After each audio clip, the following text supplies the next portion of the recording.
All right, so today is my birthday. Not today, because I gotta have time to edit, but the day I post this, which is February 21st, for those of you into horoscope stuff, I'm obviously a Pisces, the fish, water people.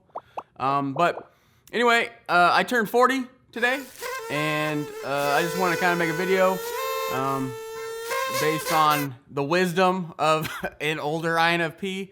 Obviously, I know a large base of my audience is the younger group.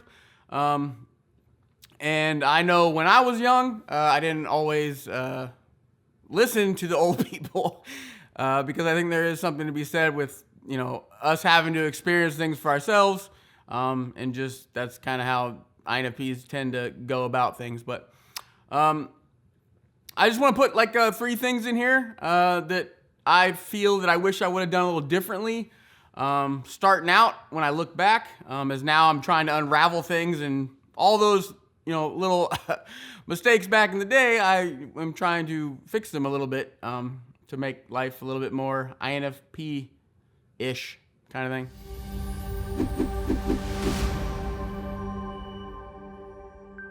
So I'd say the first thing I regret is that I wish I would have gone into more of a preferred job for myself. I'm obviously in the electromechanical industry, for those of you guys who watch my videos, but that is very much an ST type job. If you Google like ISTP careers and things like that, you will see mechanical and things like that on their list. So it's not so much on our list, but we do have lists. When I was growing up in the 90s, the internet wasn't as dense as it is today.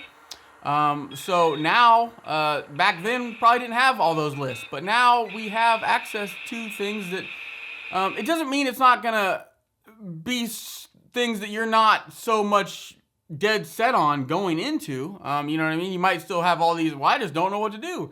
But my point is, if you go more into a job that's around that list, than in, you know, ST list, then I think when you're my age, a lot later in life, whatever, but I'm faced with the point of, you know, it doesn't mean that I'm not successful in this career field. It doesn't mean that it doesn't pay me well. It doesn't mean it hasn't put food on the table and helped me raise my daughter and things like that. It doesn't mean any of that stuff. It just means that, in my opinion, you're going to get to a point in your age to where you're going to definitely, if you don't already do it when you're young, you're going to start being intrigued by those more preferred type jobs that utilize our skill sets a lot better. It's more natural to us. It's not as much stress you're putting in. There's a lot of stuff that I think that, and that's where I'm faced with now, you know? So it's like, if I would have gone into one or more of those job kind of things, like, you know, again, I'm into this videography stuff. It's not paying me any money. But it's something that's very creative for me. I just enjoy it. So if I would have like just, I'll just go try videography when I'm 18 years old. And then 22 years of experience, you know what I mean? You have that instead of the 22 years of experience I have now that I'm trying to figure out, okay, now what? Like, what am I supposed to, how do I stop this? And it doesn't mean people can't change their life midlife, you know what I mean? But it's a lot more difficult because that's all it is. I go to hey, video people, you want to hire me? And they're like, no, why would we do that? You're just playing around on YouTube. So it's just one of those things. That's the thing. I really think that if you spend a lot more time of the job part of it when you're young, it's going to be a lot more beneficial down the road, and you're not going to be faced with it like I'm dealing with right now. So, all right. So the second thing I wish would be that I stopped the people pleasing, the saying yes, the trying to make people like me, all this stuff, just the boundary setting. I wish I would have started to master that a little sooner than I did. For me, it's weird when you start doing it. When you start saying the no's and you start like just, you know, things like that, it's so weirdly backwards. To me, it's still so blows my mind. So I think there's a level that, you know, INFPs are never going to be able to fully get away from, you know, having tight, solid boundaries, and just turning into those, you know, kind of people, that I just think there's always going to be that level from us, just because we do genuinely care about people, and just, we do want to stay away from conflict, and all this stuff gets intertwined together. A lot of our, kind of weaknesses and things like that we struggle with, it's all intertwined into people pleasing and all this. But it's just, when you start actually standing up for yourself and just saying no more, you get more respect. Your life becomes easier. It's so messed up. Like, so I'm not one to say that I have it perfectly dialed in, but like when I started, I'm killing myself for the majority of my life, just trying to sacrifice everything I have to, make this person, happy. So again, no conflict, all this stuff. It's like, the more you do that, people will generally, not always, but people generally take advantage of you. And that's not a good thing. It's, it can be flattering because they come to trust you and this and that, to always be there for them. But again, if it's not being reciprocated in a respectful way and just a balancing way, then the majority of the time an INFP with limited boundaries, etc., is going to fail on that avenue. So, in my opinion, not my opinion, my experience, when I started to kind of really solid, kind of firmly plant those boundaries in place, 3-5 years ago, whatever, and started saying more of the no's and things like that, it came into play where, there's a lot of people that want to work with you more. They respect you more. It's just backwards. It's backwards world, and I don't get it, but I promise you, the faster you do it, the easier your life is going to be. And it's happier. It gets, it's just weird. So the third thing I'd say is, I wish I was better with money earlier on. Obviously in school, they don't do well at teaching the financial side of things in high school. But I also didn't have a financial savvy parent as well. And I think for INFPs, it can really hurt us. As much as we're not driven by money or materialistic things like that. If you have a poor relationship with money and you still just cross your arms and you just don't want anything to do with it, the money's the devil. Everything is the devil to you, mama! All this stuff. I think a lot of that, it really does hurt us to an extent. So hear me out.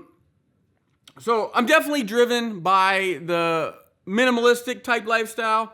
I'm not in that now. I'm working towards that. I'm way less materialistic than I used to be 3 years ago. I put my foot down, and I was just tired of that stress buying type lifestyle where I knew that every time I bought those little things, to kind of soothe the pain of the stress or whatever, it wasn't that long-term happiness. And I think a lot of types, there is some good happiness in the materialistic type things, but as an INFP, you just build a mountain of things that build up, and you just find that it's just this revolving Band-Aid that just doesn't really, do great for you. So, a few years back, I decided to put a stop to that, work myself out of debt, try to get all that stuff controlled, where nowadays it's a lot better. But, again, for my longest period of time, I didn't have a great relationship with money. I was always like the paycheck to paycheck person. I was just constantly just on this hamster wheel of, there's no safety cushion. There was none of this stuff. And it's living over my means, things like that. And it's like when you start turning that franchise kind of thing around for yourself, and you start investing, you start having more options. If you start at an earlier age and you start doing all that investing research and you understand how all that stuff works, you set yourself up to not have to be in the system, the system that we all so much hate with the work world and the job and all this. It's not to say that we're, lazy people.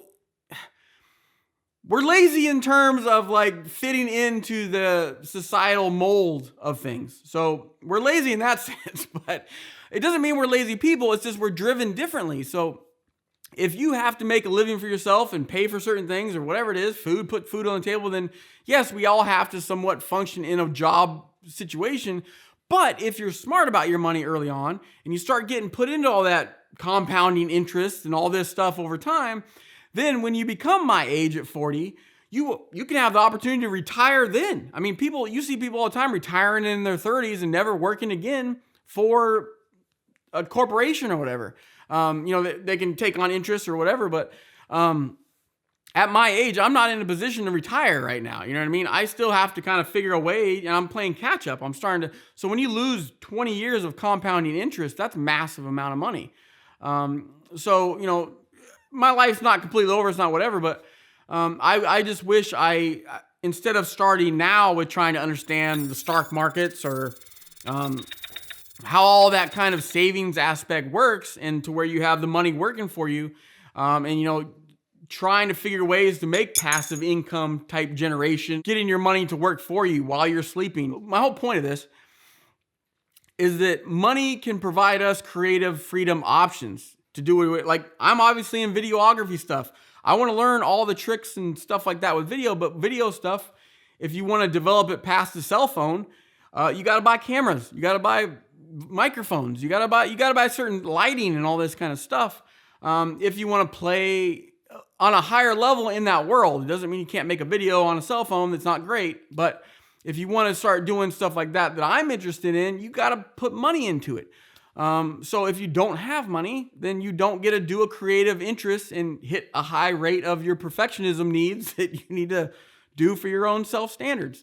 So money isn't horrible, and you definitely should strive to live within your means. The minimalistic approach is definitely the route I'm trying to go, that route.